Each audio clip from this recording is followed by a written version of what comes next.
Guys, ये है episode 5 खूबसूरत मोहब्बत का। तो चलिए शुरू करते हैं। तो जैसा कि आप लास्ट एपिसोड में देख चुके हैं कि मनन सुभाष जी के घर पहुंच जाता है, तो अपने सोफे से उठकर सुभाष जी के बगल में पड़े सोफे पर पैर रखकर कहता है कि मेरे पैसे कहाँ हैं सुभाष। तो सुभाष जी कहते हैं कि साहब मुझे छोड़ दीजिए, मैं आपके सारे पैसे सूद समेत दे दूंगा, मुझे कुछ टाइम और दे दीजिए। तो इतना सुनकर अंश हंसते हुए कहता है कि अरे वाह, बुड्ढे की कोई लॉटरी लगने वाली है क्या? असल पैसे तो दिए नहीं जा रहे और सूद समेत सारे पैसे लौटाएगा ये।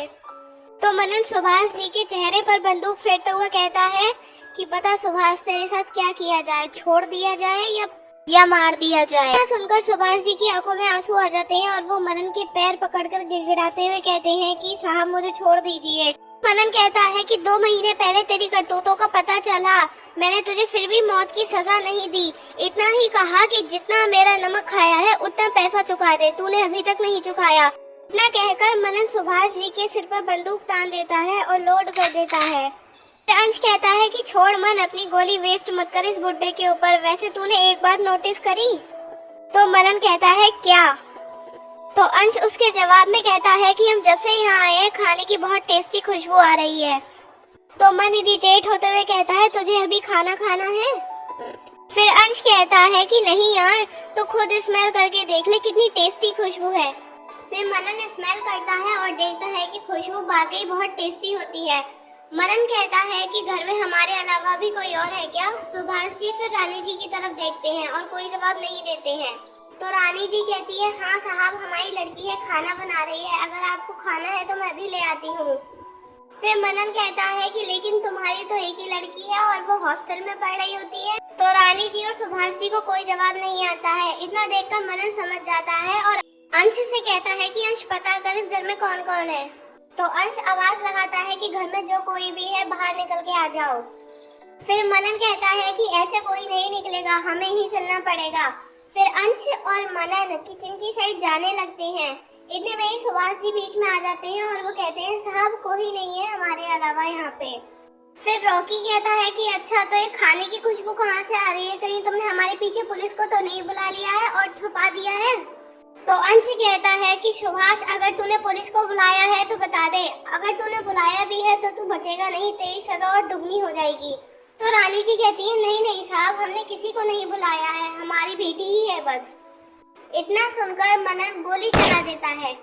गोली की आवाज सुनकर मंदिरा बहुत डर जाती है और उसके हाथ से गिलास छूट जाता है और जमीन पर गिरकर टूट जाता है। गिलास टूटने की आवाज सुनकर अंश हंसने लगता है। तो मनन कहता है देखा मेरी गोली का कमाल? अंश जा वहाँ चेक कर गया कौन है। फिर अंश उस रूम में जाता है और वहाँ मंदिरा बेड के नीचे दुबकी हुई होती है। फिर वो मंदिरा को बाहर लेकर आता है और मनन से कहता है कि ये बच्ची मुझे बेड के नीचे मिली, लगता है ये इस बुड्ढे सुभाष की बेटी है। अंश के मुंह से बुड्ढा वर्ड सुनकर अपने पापा के लिए मंदिरा को गुस्सा आ जाता है। वो होता है ना बेटी का उसके पापा के लिए प्यार। फिर मंदिरा गुस्से में कहती है कि तू तमीज से बात कर मेरे पापा से, उन्हें बुड्ढा मत कह, तेरा बाप होगा बुड्ढा, स्टूपिड कहीं का। इतना सुनकर सुभाष जी उसके मुंह पे हाथ रख देते हैं और उससे कहते हैं मंदिरा, तुमसे मैंने मना करा था कि कुछ मत बोलना और तुमने ये क्या कर दिया। ये सब सुनकर मनन को बहुत गुस्सा आता है और वो कहता है तुझे पता भी है तू किससे क्या बात कर रही है? क्योंकि आज तक अंश को किसी ने भी ऐसे नहीं बोला होता है और अंश मनन की जान होता है और मनन से सब डरते हैं, वो ना पता कब क्या कर दे। इतना सुनने के बाद मंदिरा को फील होता है कि उसने क्या कह दिया है। फिर मनन मंदिरा को सुनाने लगता है कि तुझे अपनी जान प्यारी नहीं है क्या? मरना चाहती है क्या मेरे हाथों से? सॉरी बोल अंश को। इतना सुनकर अंश कहता है कि मनन तू कूल हो जा, मैं इससे बात करता हूँ, और वो मंदिरा की तरफ बढ़ने लगता है। फिर सुभाष जी मंदिरा और अंश के बीच में आ जाते हैं और कहते हैं साहब ये बच्ची है, इसे माफ कर दीजिए, इसने गुस्से में कहा है। अंश सुभाष जी की एक भी बात ना सुनते हुए उन्हें धक्का दे देता है और सुभाष जी नीचे गिर जाते हैं। ये देखकर मंदिरा बहुत डर जाती है और रोने लगती है।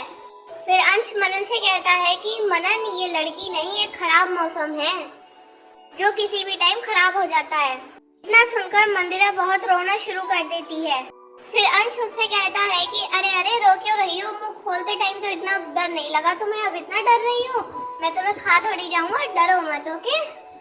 वहीं दूसरी ओर खड़ी रानी जी से ये सब नहीं देखा जाता है और वो मंदिरा की तरफ से माफी मांगने लगती हैं। तभी उन्हें अंश बीच में रोक देता है और कहता है कि अब बोलो ना, क्या कह रही थी तुम? उस टाइम तो बड़ी जवान चल रही थी तुम्हारी, अब क्यों नहीं बोल रही हो? मंदिरा वहीं चुपचाप डरी सहमी खड़ी रहती है। जब वो देखता है कि मंदिरा ने कोई जवाब नहीं दिया है तो वो गुस्से में दांत भींचते हुए कहता है, बोलो, जवाब दो मुझे मेरी बात का। तो गाइस, मंदिरा की पार्ट लगनी तय है। मंदिरा डर के मारे बहुत बुरी तरह से कांप रही थी और उसके मुंह से सिर्फ सॉरी निकलता है। इतना देखकर अंश बहुत हंसने लगता है और मंदिरा केवल अंश को घूर रही होती है। फिर अंश मनन से कहता है, देखा यार मनन, ये तो बड़ी डरपोक निकली। फिर मनन दूर खड़ा स्माइल कर देता है और अंश का हंसना जारी रहता है। ये सब देखकर रानी जी को गुस्सा आ जाता है और वो अंश से कहती है कि साहब, अब तो उससे माफी भी मांग ली है, अब उसे माफ कर दीजिए और कितना रुलाएंगे मेरी बेटी को। तो गाइस, इसी के साथ हमारा एपिसोड 5 खत्म हो जाता है और एपिसोड 6 और 7 में मनन और मनानी मिलने वाले हैं, इसलिए आप स्टे ट्यून रहिएगा। और आपको कैसा लगा हमें कमेंट करके जरूर बताइएगा। लाइक और शेयर करना मत भूलिएगा और अगर आप चैनल पे नए हैं तो सब्सक्राइब जरूर कीजिएगा।